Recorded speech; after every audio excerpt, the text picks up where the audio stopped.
All right, welcome to the Bright Light Spot. And this is the Harbor House. And tonight, South Sound Story Guild is going to be having its last time at the Harbor House.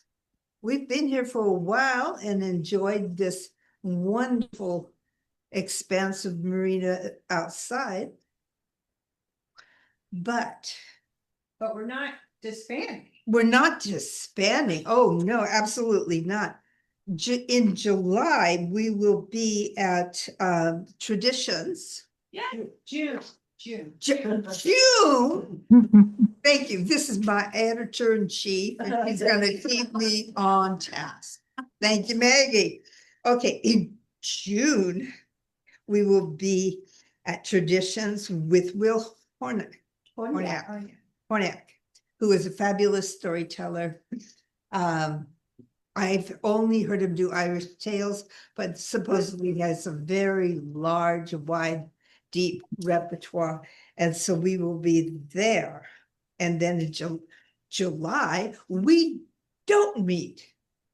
And then in August will be Stories in the Park, Stories in the Dark. And then in September, we will begin telling monthly at Traditions rather than here. So thank you, Barbara. No more mistakes? Okay, I can make a few more, I'm sure. I want to introduce you to Eva, who is going to be our first storyteller tonight. Nobody's gonna be first. Oh my gosh, I'm so sorry, Sandra, but you're doing great. I trust a thing that comes out of this woman's mouth. Let's just say that. She tells fish stories, and you know what those are like. She is a fisherwoman.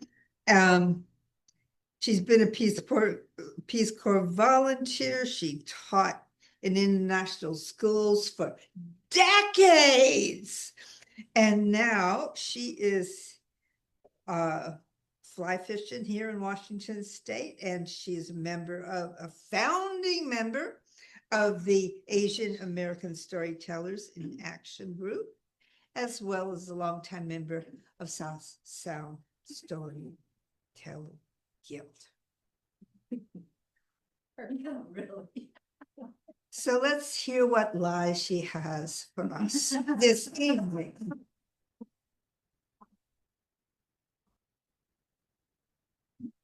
Thanks, Sandra, for a wonderful introduction.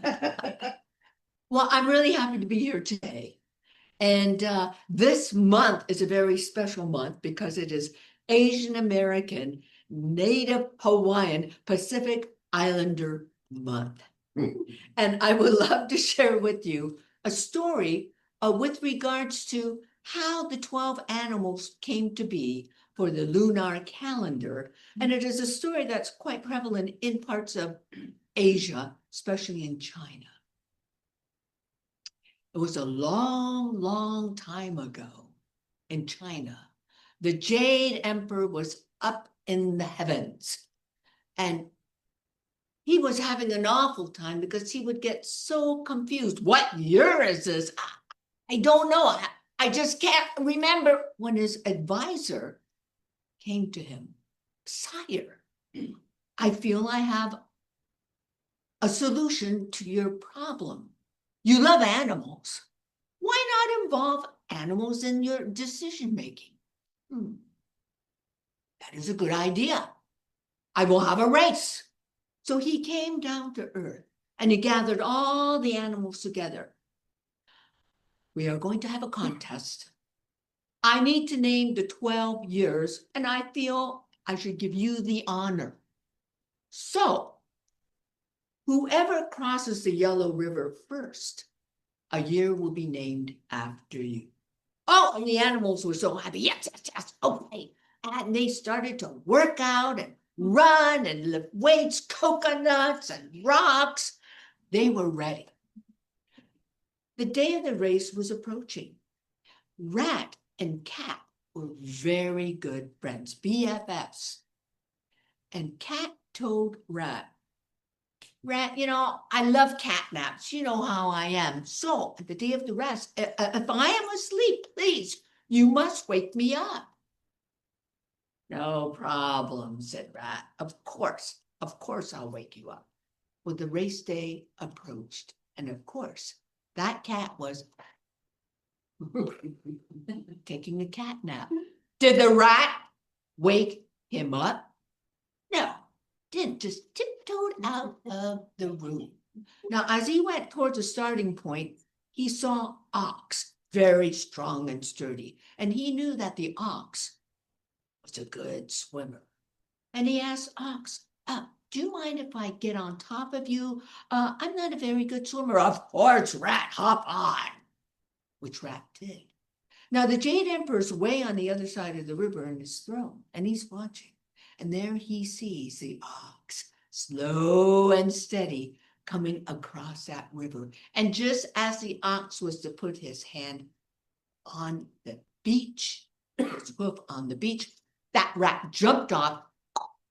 He was number one. The ox didn't seem to mind, but you know who did mind? That cat. That cat woke up. Wait a minute. And to this day, that is why the cat and the rat are enemies. So the race continued on. We have rat and ox, and everybody is watching who would be next when, they saw this water splashing all over, and there's that mighty stride of the tiger. And the tiger, so majestic, came up on the shore. I was thinking you should sit in this chair because you're so much taller. I know you can see. I don't need to be seen. Okay. Well, it's okay. They can join in on the story too. Was that the ox or the? Yeah, probably the rat putting in his 2 cents worth. So the tiger crossed, and he became part of the calendar. They're all waiting who is going to be next when they saw this little figure coming on a raft towards them, drifting, drifting, drifting. And it was the rabbit. And the rabbit said, "Oh, I am so lucky to even make it here. There was a gust of wind that pushed me off with some reeds that I was stuck in, and here I am." He was very, very fortunate. Turn her up a bit. Yeah, her voice. He drops it. Yeah. Mute them, Brett. That's right. Okay, so then what happened was, it was the dragon. The dragon finally, gracefully, made his way to the beach. Now, the Jade Emperor was very, very puzzled. Dragon, of all, I would expect you to be way before the rabbit. Sire, I was actually on my way, and I was making good progress when I heard this. And I looked, why, there was a village that was on fire. So I had to go suck up some water and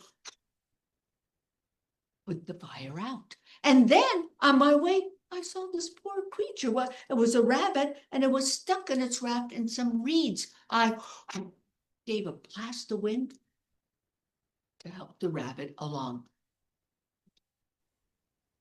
You are very kind-hearted, dragon, and because of that, your year will be extra special. And a side note, the year of the dragon, to be born on the year of the dragon is very, very lucky. Why, there are some mothers in Singapore that will be induced just to have their baby born in the year of the dragon. They're all waiting. What's next? Then they see this majestic horse galloping, swimming through the water, so beautiful, white in color, snorting. And just as the horse is about to put his hoof on the ground, up from the ankle comes the snake. Now, Snake needed a lift and figured this was the best way to do it. Now, the horse was annoyed that here the snake got a free ride. Everyone is waiting. Come on in, take a seat. Everyone is waiting. Who is next? Oh, another raft is approaching. there it is, floating, floating, and then it stops on the beach, and up hops the sheep, the monkey, and the rooster. The three of you together on the raft, the Jade Emperor said. Oh, yes, sire. What was teamwork? Because one of us decided a raft would be a good idea. Another one decided, let's put it together. And well, and all of us pushed us out. And here we are. I like that, said the Jade Emperor. I like that teamwork. Now they're all waiting. 2 spots left. Who is it to be? Oh, look. There's a little creature and it's paddling like crazy. What is it? It was a dog. The dog came onto the beach. And the dog, oh, sire, actually, I was all set to come when I saw a mud puddle. I just could not resist it. So I had to go and waddle in it. But here I am. 1 spot left. And the animals, the Jade Emperor, they're watching. Who is it going to be? Oh, and they see this pink ball that is kind of bobbing up and down, floating down the river. And it's the pig. Oh, sire, I was on a mission. I definitely want to join this race. And on the way, smelled these lovely dumplings at an inn. I just had to have some, and which I did, maybe 1, 2 dozen. And when I started towards the river, I was so tired to take a nap. And when I finally woke up, I realized, oh my goodness, the race. So I got to the river and I started swimming. Here I am. The emperor was very, very proud. So all of you, you 12, you will have a year named after you. Now, this year is the year of the fire horse, a very, very special year in the animal zodiac. So I hope you all have a fantastic year. Thank you.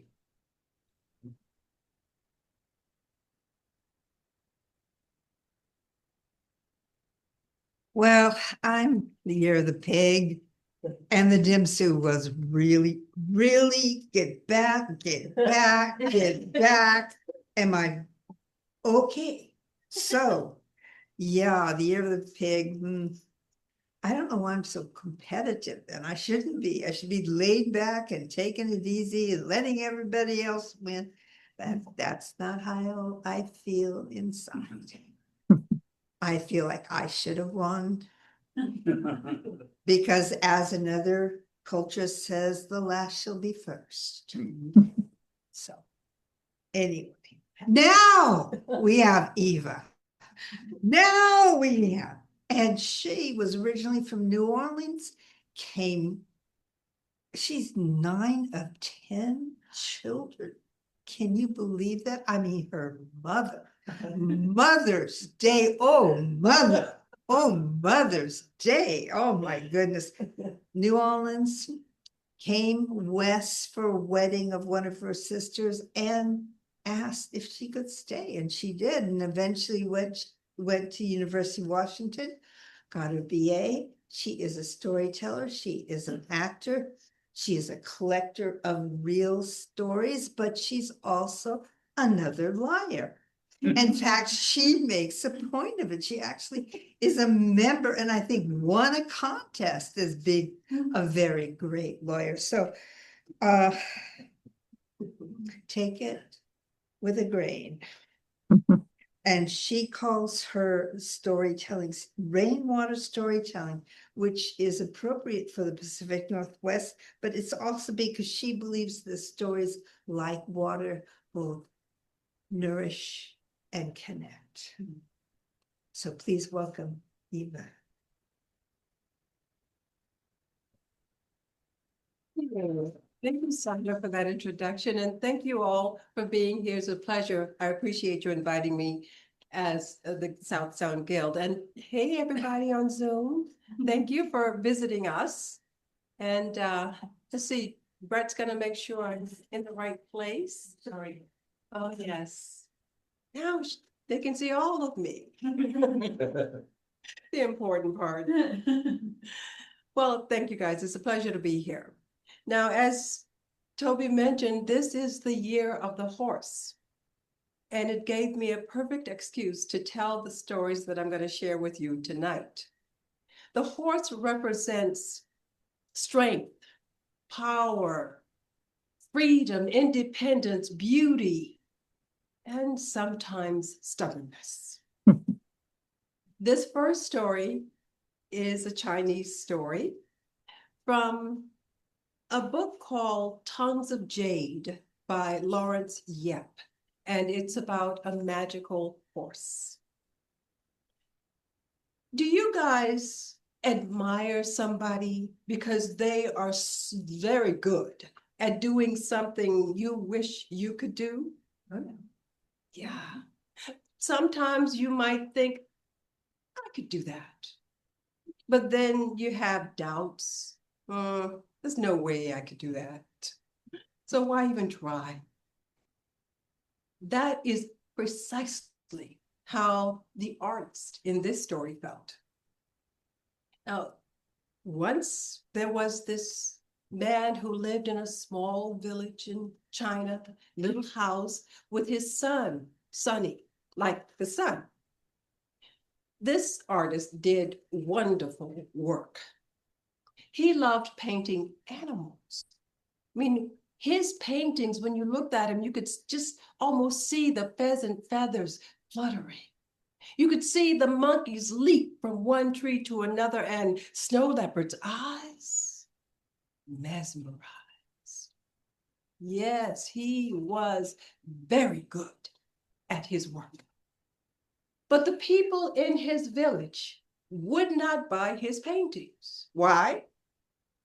Because the artist used a secret ingredient that was not so secret after all.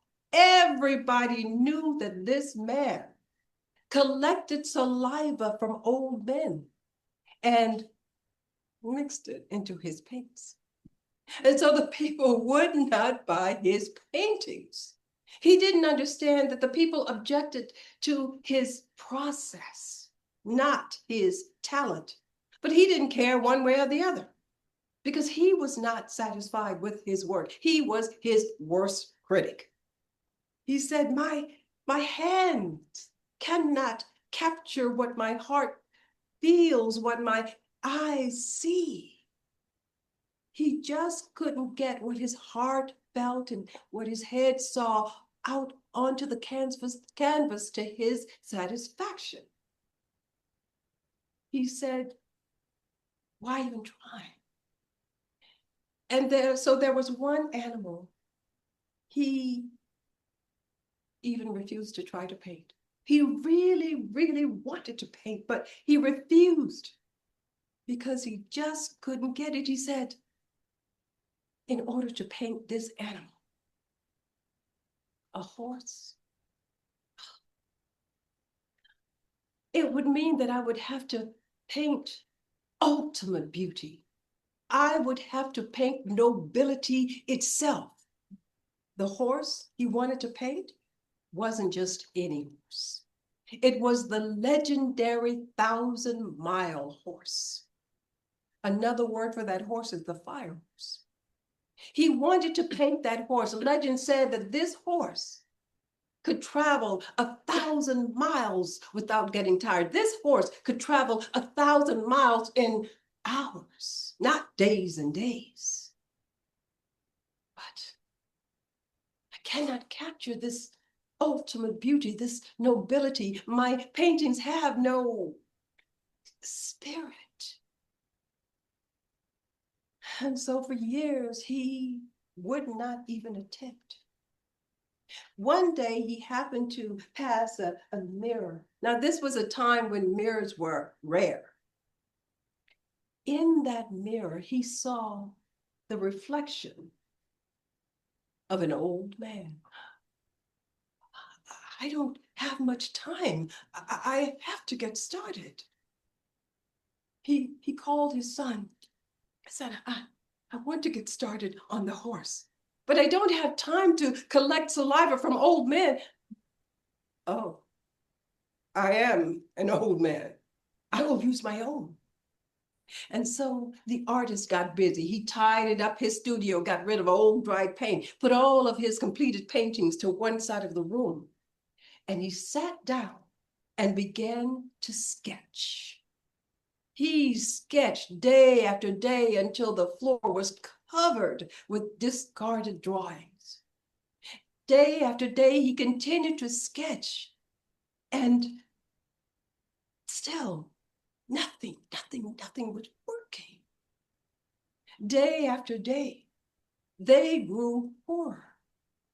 They grew so poor that Sonny, his son, well, he had to sell the paintings. And he had to go to another village to sell them because, well, you know why. And when the money was gone from those paintings, he had to sell the furniture. And then he had to sell the house. His father was so obsessed that he didn't even notice these things. Sonny found another place for them to stay, and his father continued to sketch until one day he said, Sonny, I have it. I'm ready to paint. The artist squatted down as if he was sitting on a horse, right in front of a long, narrow canvas. And his brush began to move over the canvas. Day after day, he worked, sometimes without even resting, without sleeping. His brush flew across the canvas until one day he put his brush down and collapsed to the floor. He had given that painting nearly everything he had. Sonny, come. I'm nearly done.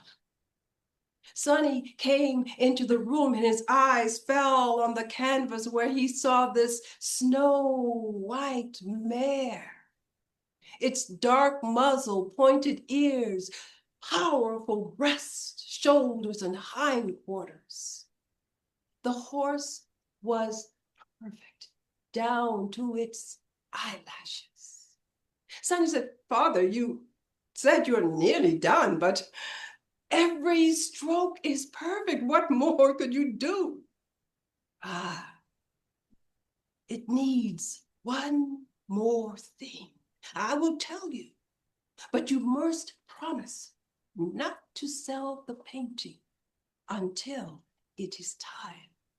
Well, I promise, Father, but how will I know when it's time? The painting will tell you. Now, help me out. Sonny helped his father stand before the painting. And the artist took a deep breath and released it with a sigh. With that last breath, his spirit passed from the painter into the painting. That day was a turning point in Sonny's life. He had to beg for money to bury his father. And the village people were not kind. It's your father's own fault you don't have money. And so Sonny, he had to sell himself, his labor, to a farmer in order to get money to bury his father and to have a place to live. Sonny took his one possession and moved into that barn. The one possession, his father's painting. He asked the farmer if he could have incense. The farmer said, that will not help the smell. Sonny explained that no, I would like to burn incense in remembrance of my father. for he gave his everything to this painting. And so the farmer gave him what he needed. The next day, after a long, hard day's work in the field, Sonny sat on a pallet of hay, eating a bowl of cold rice, gazing at his father's painting. He noticed that his father had painted the mare as if in mid-run, 3 legs off the ground and 1 leg barely touching. He continued to gaze at the painting and he noticed that the horse's sides were heaving as if it were breathing. On a whim, Sonny grabbed some food and put it down for the horse just before he went to bed, just as he did for the other animals. In the night, he felt a warm breath on his cheek. That wasn't unusual because he slept with the animals, especially for warmth. But when he got nudged, he raised his hand to push the animal away. But he froze because in the silvery moonlight, there was the mare standing above him. And before he knew it, Sonny was on that horse, holding to the mane as the horse beat a fast rhythm on the moonlit road. And Sonny's sadness just melted away as the miles flew by. Now, in the morning, when Sonny woke up, he noticed the food was gone. So it wasn't a dream. It was real. Every day after that, Sonny took his meals with the horse. And then every evening, they went riding wherever Sonny wanted to go. One night, they went right up to the walls of the castle, of the palace, the king's palace. Sonny admired the way the golden tiled roof glittered in the moonlight. He admired the huge windows of the palace. He didn't know it, but the prince was standing in one of those windows looking out. And the prince saw Sonny and his white horse go by in a flash. The horse was gone in an instant, but it was long enough for the prince to recognize the 1,000-mile horse. First thing that morning, he went to the king. Father, I've seen the 1,000-mile horse and I must have it. Oh, son, you have plenty of horses, and besides, the 1,000-mile horse is just a legend. No, father, the legend is real. And yes, I have plenty of horses, but none can go as far and as fast as the 1,000-mile horse. Well, the king knew he should refuse his son. This future king, he should teach him how to be less compulsive and less selfish. But he couldn't refuse his son very well. And so the king put out a notice of a reward for anyone who could bring information about that 1,000-mile horse. Not just information, really bring that 1,000-mile horse to him. 600 pieces of silver. Word spread fast, even to the farmer where Sonny lived. The farmer said, Sonny, it's too bad your horse is just a painting. But Sonny knew better. But he didn't reveal his secret. He said, too bad, right? He wanted to continue his midnight rides. A word spread to everyone else, and that large reward got everybody looking day after day. But there was one man an experienced thief who searched by night, dressed in dark clothing with a hat above his squat body. He went from farm to farm, sneaking into barns and stables, looking for that horse. One night, he came out of a stable and he heard hoofbeats, fast hoofbeats. And then, in a flash, he saw the boy and the horse, the young man and the horse. He was gone in a flash, but it was long enough for the thief to notice that the horse's tail had been burned on the end. Where did they go? He looked down and saw footprints. By the light of the moon, he followed those footprints straight to the barn where Sonny slept. He looked in, no white horse.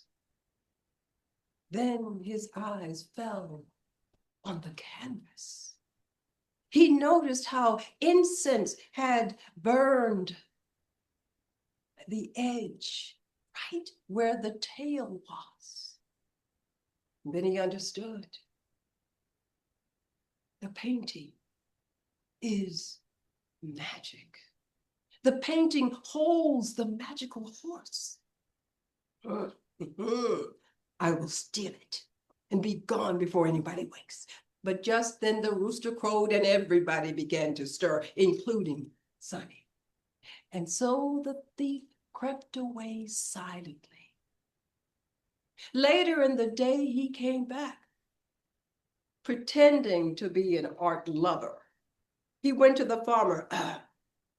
Your neighbors tell me that you have a painting of a horse painted by a master of these parts. I'll give you 80 cash for it.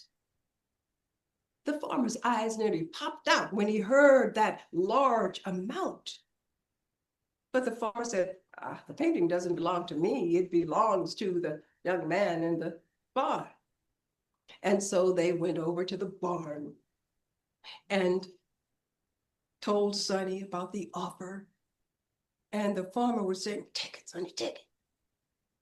But Sonny remembered his father's words, do not sell until the painting tells you to. And so he refused the art lover. Man walked away grumbling. That's what I get for trying to be an honest man. Well, halfway honest. So later that day, when Sonny and the farmer were out working, he came back and stole the painting. He was planning to go to the palace that night to get his reward. Now, when the moon hit the moon light hit the canvas that night, the horse stepped out of the painting. But she was confused. It's a different place, a different man. So she began to buck and rear. Stop it, or I'll burn this painting in the morning with you in it. And so she calmed down. The thief put reins on the horse, reins in one hand and the scroll in the other. He led the horse outside and got on. Take me to the palace. The horse took off.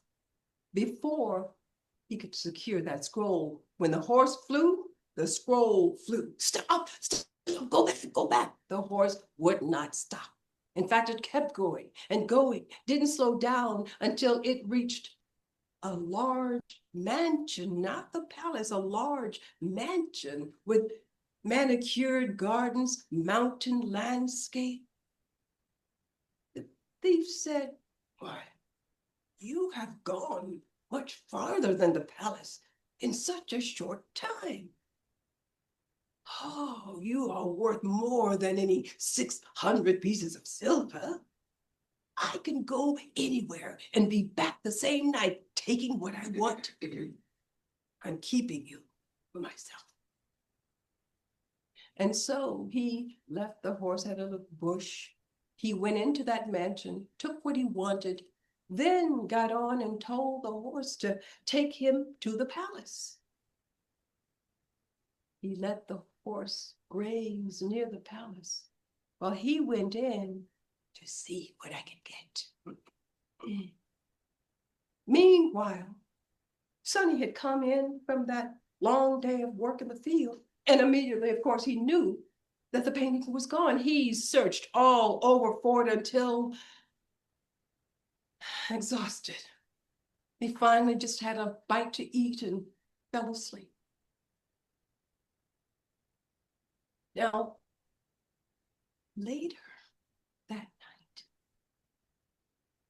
Sonny felt breath on his cheek. He woke up to see the mare standing before him. She had managed to get away from that little bush where he had tied her, and she made her way back to Sonny. Sonny got on the horse and let her lead him to a tree where the scroll had been caught. He collected the scroll and told her to take me back to the barn. But the horse had a different idea. She headed for the palace. Sonny saw the gleaming roof in the distance. And he figured out why she wanted to go to the palace. She was telling him that it is time to sell. So as they continued toward the palace, the golden tiled roof began to gleam in the sunrise.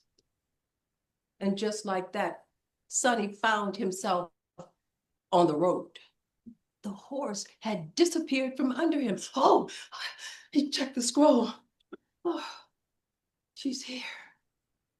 So he secured the scroll and walked the rest of the way to the palace. When he got to the palace, there was a big uproar. A thief had been caught in the palace. So the guard was reluctant to let him in, even though he claimed to have knowledge about this horse. But he had to let him in because the guard was under orders to let anybody in who knows about that 1,000-mile horse. So Sonny was led to the throne room where he saw the king, the prince, and the thief. Without thinking, he blurted out, "That's the man. He tried to buy my painting, and when I wouldn't sell it, he stole it. But my horse helped me get it back." The king said, "You tried to steal the painting. You tried to steal from us. Guards, deal with this thief." And the man was led away. And then he looked at Sonny. "What do you know about the 1,000-mile horse?" Sonny talked about his father. He talked about his father's painting. He talked about that thief who tried to steal it, get it back. And then he told the king and the prince that the horse in the painting could come to life. "Let me see that painting." "Ah, your father was a true master. It seems as if the horse is breathing. Oh, I have to see if it can come alive." The king ordered that the painting be hung in the garden. And everyone gathered before moonrise and waited full of anticipation. At the first rays of moonlight, when it hit that canvas, to the surprise and delight of everyone, the horse stepped out onto the ground. The king took a gallop. The prince took a gallop, and they declared, yes, indeed, this is the 1,000-mile horse. And so the prince got his wish. And the king, well, he gave Sonny much more than 600 pieces of silver. He also invited him to stay in the palace. So Sonny paid off the farmer, and then he settled down to a comfortable life in the palace, which gave him time to think about what his particular talent might be. On occasion, the prince was generous enough to send the horse to Sonny so he could continue to go on his midnight rides and remember the gift his father gave him. Thank you.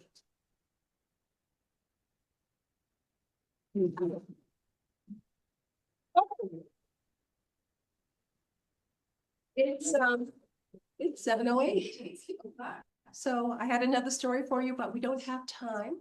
So it's time for you guys to tell me a story. It's time for, right? Oh, okay, well, let's.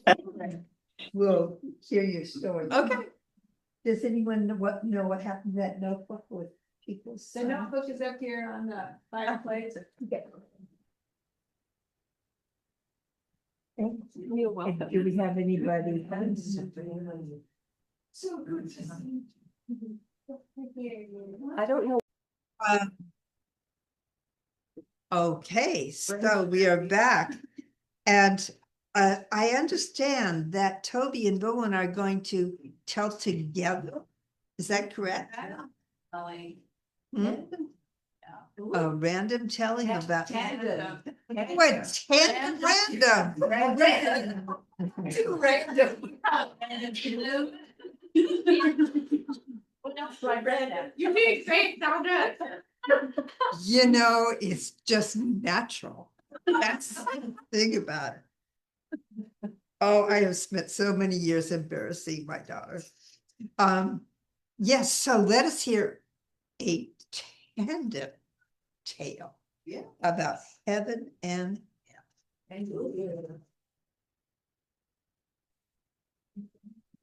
First, are we both in here? And we're done. Oh. How's that? I'm not, my hand is cut off. Okay, then have it up. No, you have to. I have to back up, okay. We got it. Okay. Toby's gotta come. Okay, we're both in here? Go short and then. No, you're good. I'm good, okay, yeah, I'm kidding. I'm in here. Yes. Yeah. You're both in. Okay. Hi, everyone. This is for AANHPI Heritage Month. And we're doing a traditional tale, it's very old, from China. The difference between heaven and earth. Yeah. Heaven and hell, thank you. The difference between heaven and hell. We don't always get the wish that we want, but there was one man who got his wish. And that wish was to know what the difference between heaven and hell was before he died. He wanted to know if it was worth the trouble to get to heaven. So he went to heaven and hell. The first place he went to was hell. He goes there. It's a huge space, this enormous room with all of these round tables with people sitting around and the most delicious, amazing food is on the tables. But there's a rule in hell. Each person has 3-foot-long chopsticks, a meter long, and you cannot eat the food in hell unless you use these meter-long chopsticks. And the people in hell are suffering. They were starving to death and they were dead. I am so angry. I am just beside myself for this way I am treated in this hell, which is, of course, eternity. But here is this beautiful table. It's set for like a wedding feast. It's has all my favorite foods. The smells are incredible, but notice how skinny I am. I am so angry on this fluky, traveling, fabricant. I can't even express myself. I'm so angry. I am so hungry. So hungry. Ah. And you should see this table. It's full of my favorite chashu pao, the dumplings with the succulent red pork inside. And there it is. Kailan, Chinese broccoli, sauteed gently with oyster sauce and a sprinkling of garlic. And my favorite, gojian, which is pot stickers crammed in with shrimp and crab. Oh, my mouth is drooling, but I cannot eat it. Sela, die.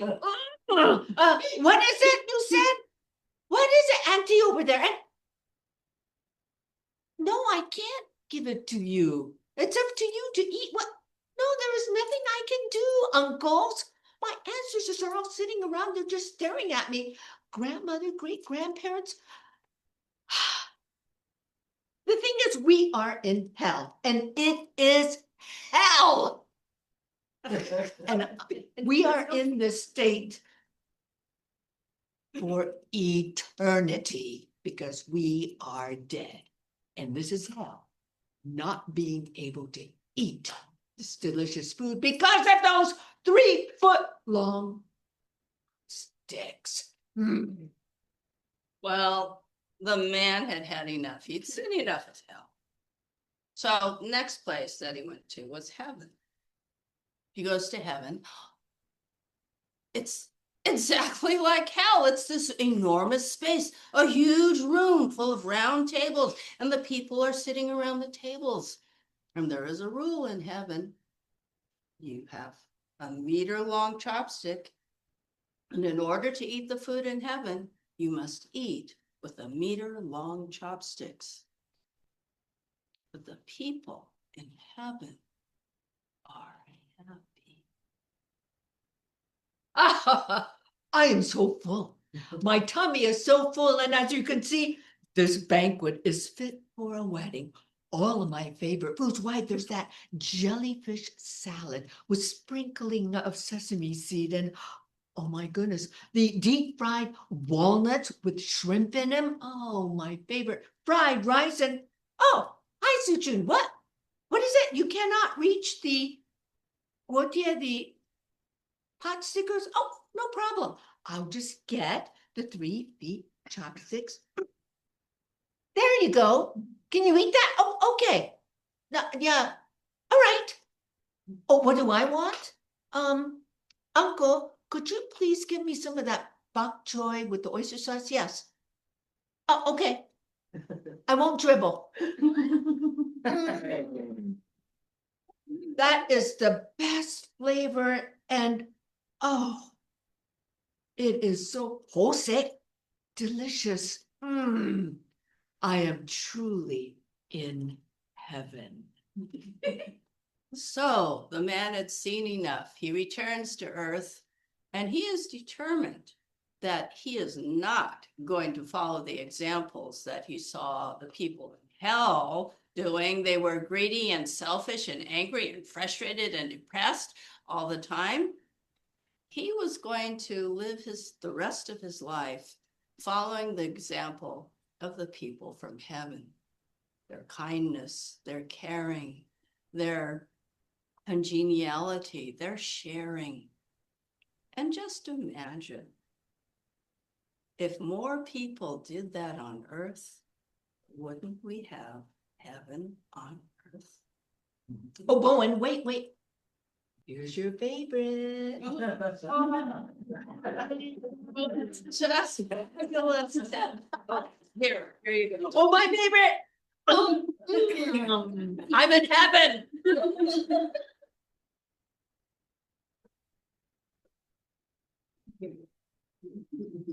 Ah. Well, good. That was simple theology. I can really relate to. There was a rat in the building. Ah, the evidence was everywhere. Long rice-sized brown droppings.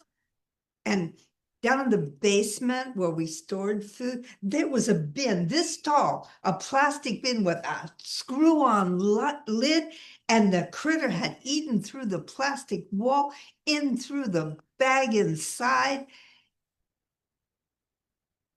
There was a rat in the building. Something had to be done. Now, this was in Upper Fort Mason in San Francisco.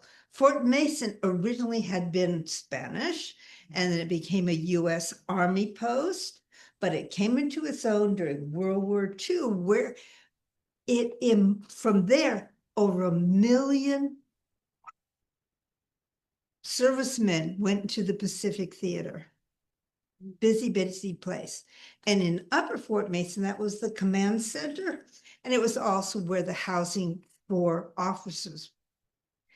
In 1978, US Army, I'm not sure if they gave it or sold it to the Golden Gate National Recreation Park.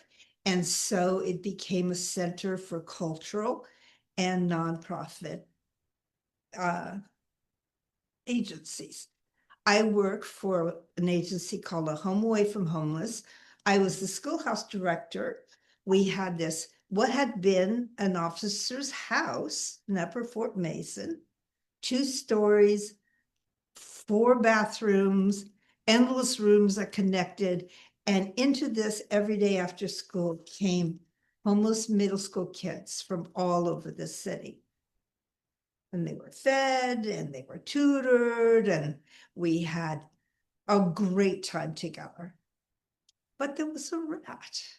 Now, hantavirus has shown us that rodent droppings can be perilous. They can be lethal. They can cause this virus that then causes a respiratory ailment, which can kill you. So I wasn't going to have my kids around this rat. First of all, I got these enormous traps where you'd have to pull back the little wire and hook it up and then put the cheese on it and then put it down on the ground and try to move it over to the corner without it going. And it snapped. I mean, it was scary, Holly. And sometimes it would seem to just like snap when it was on the ground. There was no reason. The cheese would go flying. Never caught a thing. Never caught a thing. Sometimes the cheese was gone and the trap was still there. I mean, go figure. So this guy was clever. So the next thing I did, SOS pads, soap and wire. And I went around any place I could find a hole that could possibly be an outlet or an intake to the building. Stuffed them all. There were still drops. So then I went and got this electric trap. Had a little metal plate. You put the peanut butter is good. Peanut butter on the tray. And then you flick on the battery. And the rat would have to come in, start licking on the peanut butter.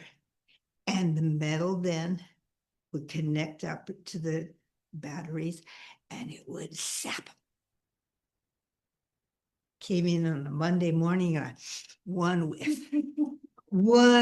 and I knew I had that big. Okay, the trap was this long, all right? The tail went out beyond the trap by this much. This was not just a Norwegian Viking rat. This was one heck of a, I've been eating well for months and months. So I turned off the battery, dumped out the rat, got my yellow rubber gloves on, picked it up by the tail. I thought, what do I do with this thing? Can I compost it? You know? And I thought, well, I don't know. And then I remembered Devante, one of my students. He was a gorgeous 14-year-old boy, green eyes, brown skin, smooth, little crooked smile. The girls all loved Devante. Devante, can I help you with your homework? Can I do your homework? Would you like some candy? Devante had the whole place sewn up. And he had a bad habit. He would stick those gifts that his devotees had given him in his desk, because everybody had a place in the schoolhouse to study. We did an hour and a half homework every night. I brought tutors in from the neighborhood. We did wonderful things there, but Devante always had something stuck in a drawer. I know he did. So I took the rat. Oh, no. And I opened up the drawer, and sure enough, Cheetos. And the bag was open. So I took a Cheeto and I stuck it in the rat's mouth. I got a big Cuban cigar. I put it into the drawer and I closed it up. And then we wait. Okay, so the kids come from middle school all over the city of San Francisco. And first they play, and then they come in, we have a meeting, we talk about our goals, we talk about upcoming events, and then everybody's assigned a tutor, and off you go to your study place, and I'm in the kitchen going, "Dad." And then Johnny comes running into the kitchen. Miss Hunter, there's a. What, Devante?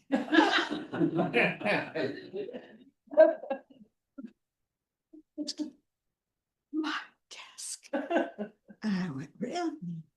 I got my yellow rubber gloves on and I got a paper towel. And I went, oh yeah, look at that. What's in his mouth, Devante? It must have been the artificial color and flavoring did him right in. I pulled it out. I very deliberately swung my way through the whole schoolhouse, going, look what happens if you leave food in your locker or your drawers. Especially artificial flavor and color. Don't do it, class.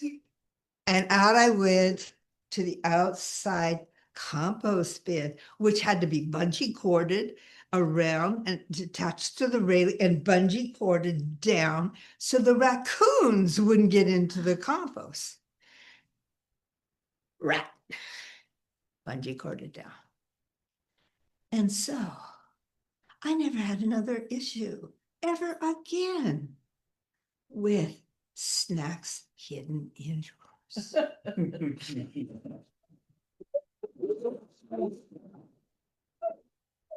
You're gonna do it. No, I've already worked tonight.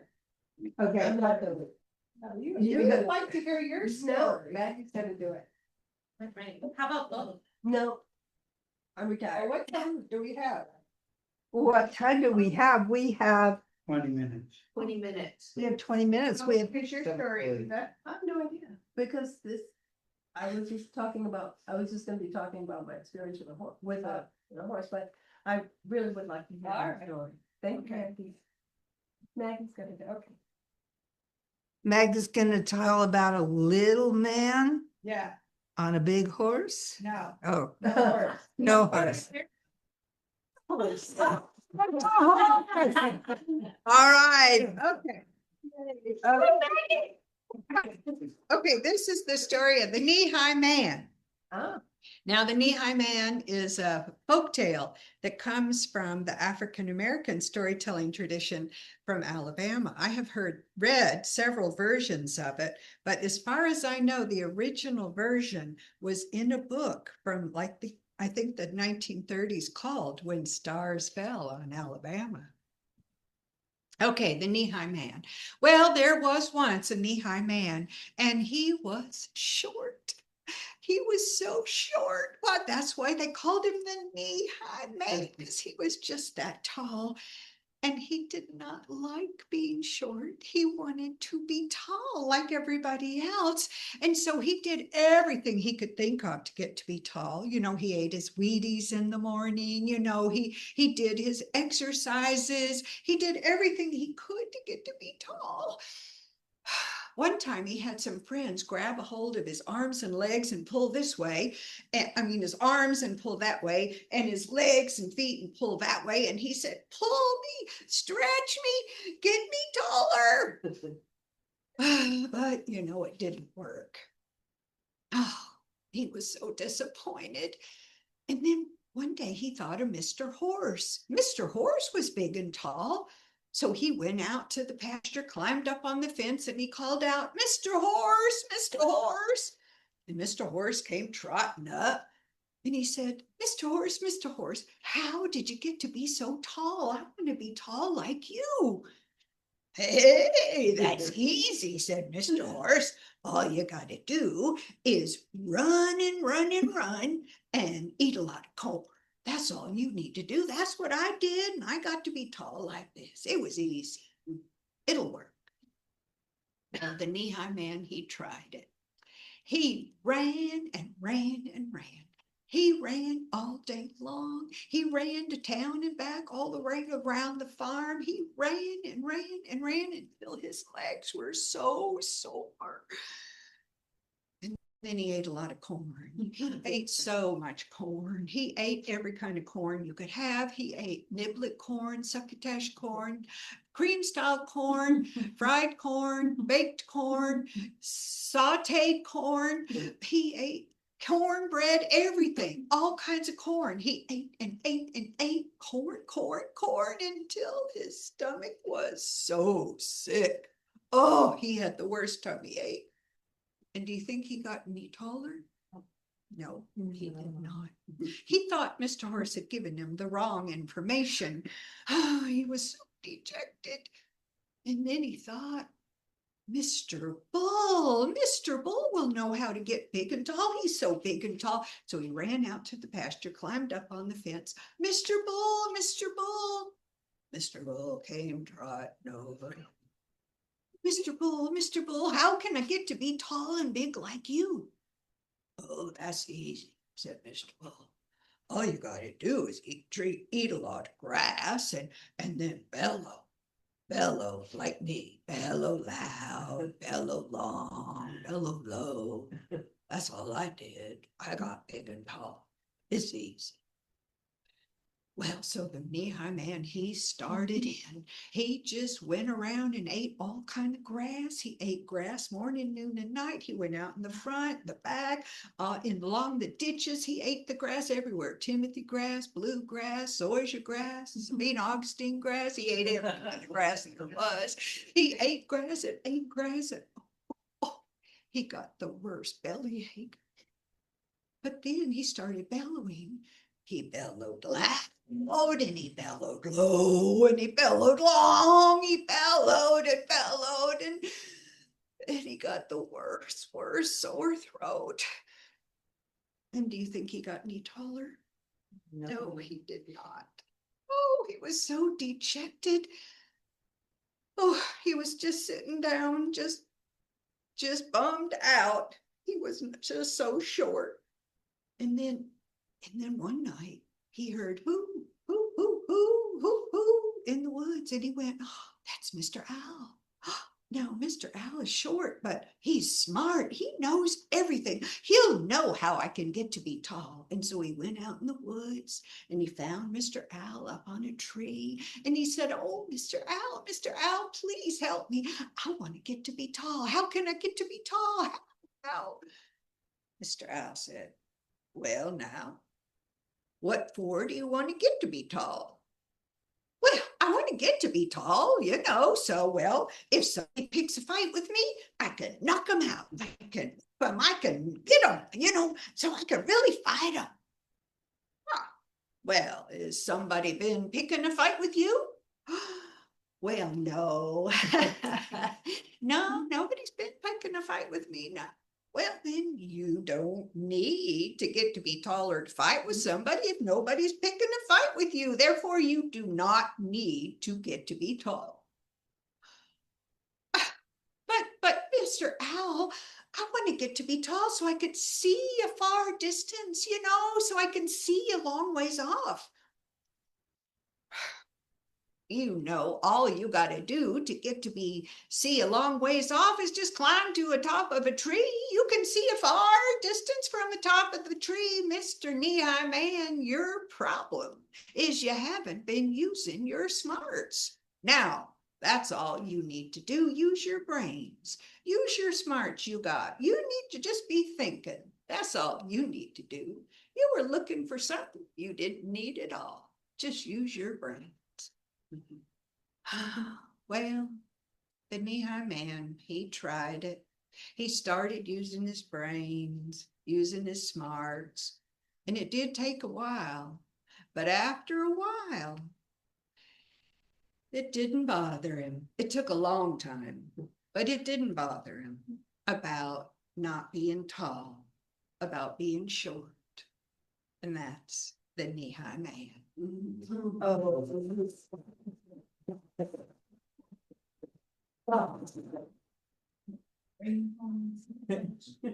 I'm sorry. Yeah. Howard, hold it down so it can. Yes, indeed, Bill, all those times. All right, so, I have my little card in there, so I have to repeat that this is our last time here. And in June,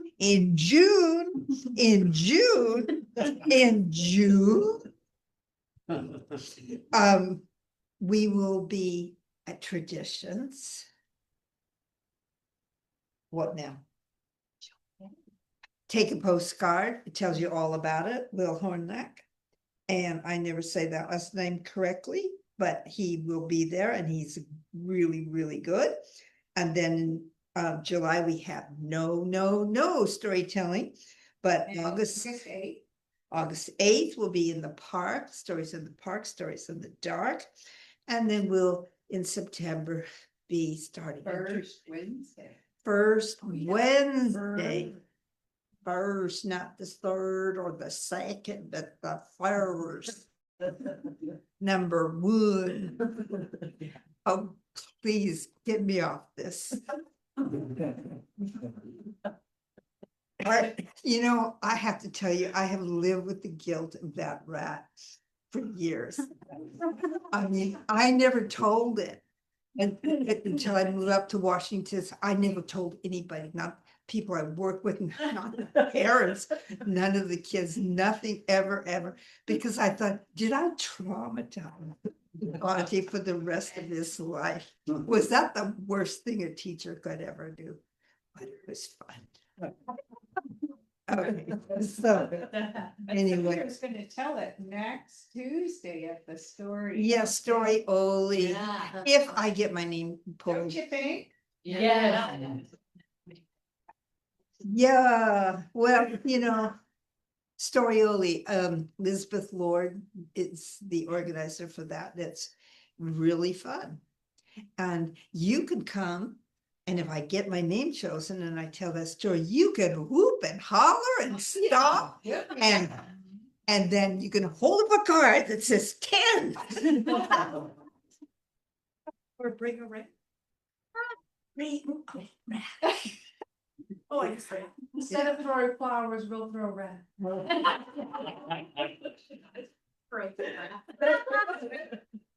Yeah, well, yeah, I mean, it was actually, I'm not kidding you, it was that big with the tail. Yeah.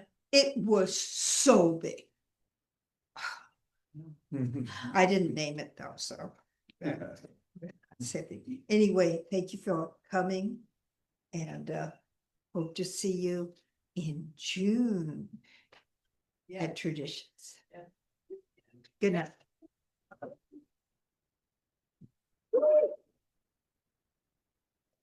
Thank you, Sandra. That was Thank you. awesome. This wonderful.